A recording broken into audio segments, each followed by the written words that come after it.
The holiday of Shavuos is nearly upon us, which marks the day we became a nation some 3,332 years ago. And received our precious Torah from God Almighty Himself with the most awesome of revelations. As Moses was leading our ancestors out of Egypt, he told them of God's promise that they will soon be receiving the Torah. When will that be? The people asked. In 50 days' time, replied Moses. Hearing this, the Jewish people began to count. In eager anticipation of this special day. They understood that one can only be truly free of oppression by embracing laws of justice and righteousness, which were to be given by the Creator in His divine Torah. For 7 long weeks, they prepared themselves to experience complete freedom. And then the moment arrived. As one person, with one heart, they proclaimed Na'aseh v'nishma. We will do and we will learn. We are committing ourselves to your holy Torah and way of life, no matter what stands in our way. Today, over 3,000 years later, during this COVID pandemic, we will remember and take this powerful message to heart. Though we may be limited and confined to our homes this holiday, we can still celebrate proudly. Please take some time to read the Ten Commandments by yourself or with your family, and relive the giving of the Torah in your very own home. Allow the feeling of true liberty to embrace every part of you. Because it is precisely these types of actions that demonstrate our continued and unwavering connection to our Jewish identity, to the Torah and mitzvot, holding us together as one. From the 138 Rabbis and Rebbetzins of Chabad centers in Northern California, wishing you and all those near and dear to you our best wishes and blessings. Concluding with the traditional Shavuos greeting. For Kabbalat Torah, may we accept and internalize the Torah with immense joy, good health, and full hearts. Good Yom Tov and Chag Sameach. As Jewish women, we have the unique opportunity to add light into this world through the lighting of Shabbat and holiday candles.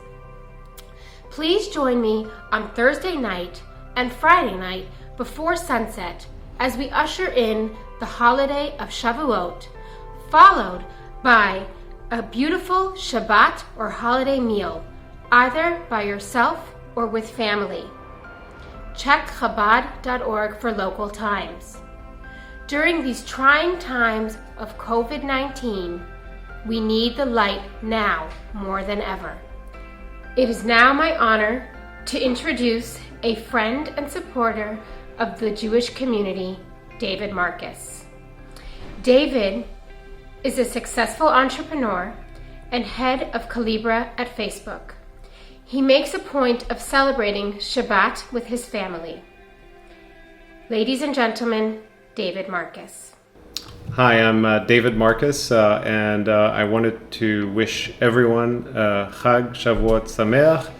I know that in these times of crisis, things are harder than usual, and that we're all disappointed that we can't get together in person, but my hope is that we can get together for this Chag in spirit and celebrate together. So this was a short message for the Chabad in the Bay Area organization and for the whole community. So again, a very warm Chag Shavuot Sameach to everyone.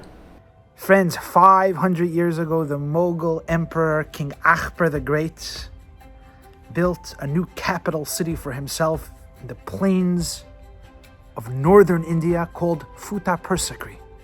He hired the best architects, engineers, artists, and with the finest marble and precious stone, they crafted a most majestic and dazzling city. And they all moved in, and after a very short time, they all were forced to leave, and it turned into an absolute ghost town.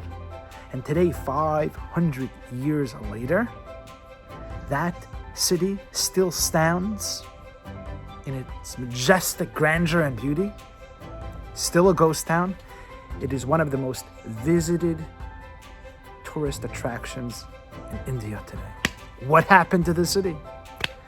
The architects forgot one critical thing. They forgot to create a water supply. to the new city. In the deserts of northern India, there is no water for hundreds and hundreds of miles. And so it was unsustainable. And so today the city stands as a monument to human ingenuity, but great stupidity. And when I read that story, I thought, what a beautiful image for the role Torah plays in the life of the Jewish people. The Jews left Egypt 3,000 years ago, received the Torah at Sinai. And the Torah taught the Jew how to create community and family and society that is the opposite of Egypt. In Pharaoh, they crushed the weak. And it was about taking and domination and power and accumulation of wealth. And the Torah teaches the Jew how to build a society that's about love and care and generosity of spirit, of equality before the law. The Torah has taught the Jew that all human beings are made in the image of God, a loving and caring God. And everybody has infinite dignity and endless worth. The Torah taught the Jew how to build beautiful family and relationships. Shabbat, 1 day in 7. Stop working and trying to make a living. Stop and live. Focus on what matters most in life. Your children, your loves, your relationships, your God, your values. The Shabbat. It taught the Jew how to give and love and celebrate. It brought joy to the family and to the world, and its values have transformed the landscape of Western civilization.